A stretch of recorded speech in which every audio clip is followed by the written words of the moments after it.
अस्सलाम वालेकुम। अस्सलाम वालेकुम बेटा। अम्मा जान अस्सलाम वालेकुम। मम्मी 10 मिनट उठबो 10 मिनट পরে উঠবা আচ্ছা আচ্ছা আচ্ছা তোমার কারণে আমি রুটি বানাইছি উঠো hi everyone welcome back to my YouTube channel I hope আপোনালোকে ভালে আছে আৰু পুনৰ লগ পাই আছে আন এটি ভিডিঅ'ৰ সৈতে আজিৰ ব্লগটো স্পেশাল হ'বলৈ গৈ আছে আপোনালোকে স্কিপ নকৰাকৈ চাব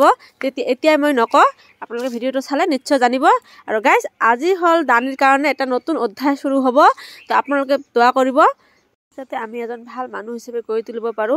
আৰু ইফালে মই কৰি আছো ৰন্ধা বঢ়া কিচেনত তো গাইস যেহেতু আজি মানে বহুত জলদি কৰিব লাগিব বহুত কাম আছে আৰু গাইস কি হয় জানেনে মানুহ নাজানো মানুহ চেঞ্জ কেতিয়া হ'ব কেতিয়া আমাৰ মানে দেখখন অলপ আগুৱাই যাব তো এনেকুৱা মানে মনোভাৱ থাকিলে কেনেকৈ হ'ব চাওক মানুহক যদি আপোনালোকে যদি কিবা ভাল কৈ কি হয় হয়তো উৎসাহ কৰিব নোৱাৰে তেন্তে আপুনি কাকো ডিমোটিভেট কৰাৰ কাৰণে আপোনাক কোনো অধিকাৰ দিয়া নাই কোনেও ন তো হেতুৱে গাইস তো এটলিষ্ট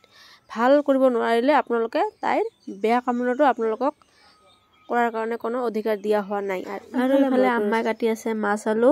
আৰু মাছ আলুখিনি চাওক এইটো এটা আছে হোৱাইট কালাৰ এইটো হল ৰেড কালাৰ ঘৰৰে হয় বাই পঠাই দিছিলে আমাৰ ডাঙৰ বাজনী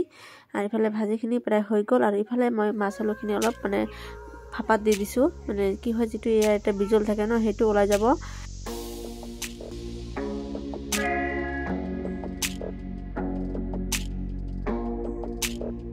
গাইস এনেকৈ বিন ভাজি খাই কোনে খাই ভাল পায় একেবাৰে সিম্পল হয় আৰু হোটেল বিলাকত এনেকৈ ফ্ৰাই কৰি দিয়ে আৰু মোৰ হলু চলজনে বহুতে ভাল পায় এনেকৈ খাই আৰু বহুত টেস্টি হয় ইয়াত অলপ নিমখ আৰু হালদি গুৰি দিব হালদি গুৰিটো আপুনি স্কিপ কৰিব পাৰে তো গাইস খাই লৈ লগ পাই আছো আৰু গাইস এনেকৈ দালি আপোনালোকে অলপ মানে হালকা কৈ ফ্ৰাই কৰি ৰাখিব চাব বহুত দিন লৈকে আপুনি ৰাখিব পাৰিব একে পক্স একেবাৰে নধৰে নহলে কি হয় যেতিয়া অলপকৈ বৰষুণ পৰে ন এতিয়া চাব দালি বিলাকত পকে ধৰে তো এনেকৈ ফ্ৰাই কৰিলে নধৰে মই এনেকৈ কৰো দানি এতিয়া এইটো ড্ৰেছ মানে পিন্ধিব লাগিব আৰু ইয়াৰ লগত এটা পেন দি দিও পেনটো এইটো পৰিব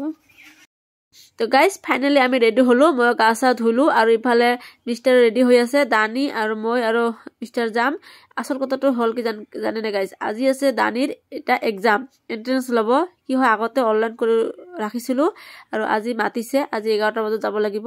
তাই এটা সৰু সৰু এটা এক্সাম হবে এক্সামত যদি তাই সিলেক্ট হয় তেন্তেহে তাই সেইখন স্কুলত এডমিশন লব তো তাৰ কাৰণে আমি ৰেডি হৈ আছো তো হোৱাট ইজ ইওর নেম তুমি কি কবা মাই নাম ইজ দানি হোসেন ওকে আর যদি তোমাকে বলে যে মান্থের নেম বলো তো মান হ্যাঁ বলো জানুয়ারি বলো তো January February March April May June July August October August September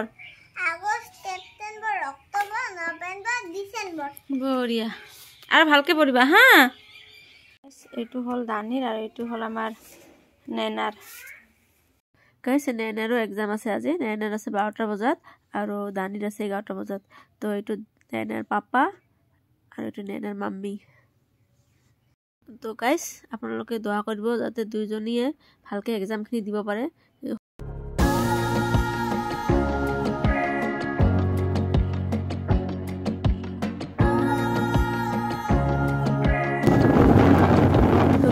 finally আমি আহি পালো আৰু ইয়াত আহি শুনিলো যে 10 বজাতো এটা এক্সাম হৈ গৈছে আৰু আমাৰ আছে 11 বজাত আৰু 12 বজাতো আছে এফালে এক্সাম চলি আছে কোনবাই আহি ওয়েট কৰি আছে আৰু আমিও ইয়াত ওয়েটিং কৰি আছো যেতিয়া মাতে তেতিয়া যাব লাগিব তো অলপ পিছত লগ পাই আছো আপোনালোকে ইয়াৰ পৰিবেশখিনি চাওক অলপ এনজয় কৰক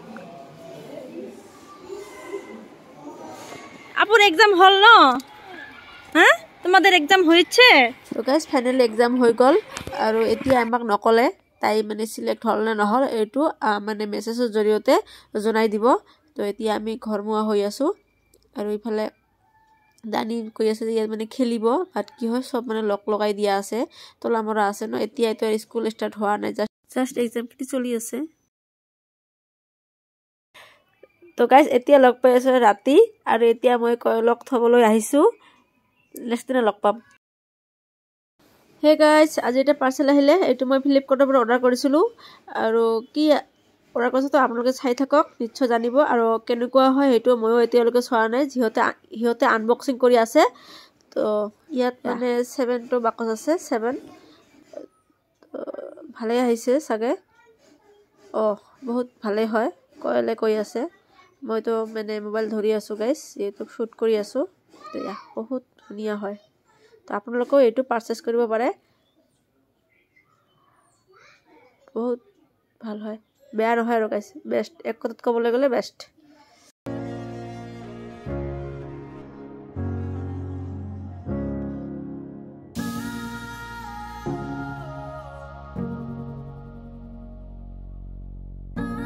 গাইজ চাইছেনে, পিছে কথা ক'লে মোৰ ছোৱালীজনী এনেকুৱাই কৰে। আৰু ইফালে সিহঁতে খেলি আছে ক্ৰাম। আৰু এতিয়া লগ পাইছোঁ একেবাৰে আবেলিৰ সময়ত। আমাৰ ঘৰৰ পিছফালে হয় এইটো নাজাৰা। আমি ইফালে আহিছোঁ ফুচকা খাবলৈ। আৰু ইয়াৰ ফুচকাটো বহুত ফেমাছ হয় গাইজ, আপোনালোকে নিশ্চয় খাব এবাৰ আহি। এবাৰ খালে আপোনালোকে ক'ব যে আমি সেই ঠাইলৈ আকৌ যাওঁ। খাবলৈ বহুত ধুনীয়াকৈ ফুচকা বনায় দাদাজনীয়ে। তো ভিডিঅ'টো কেনে পালে গাইজ জনাব কমেণ্ট ছেকশ্যনত।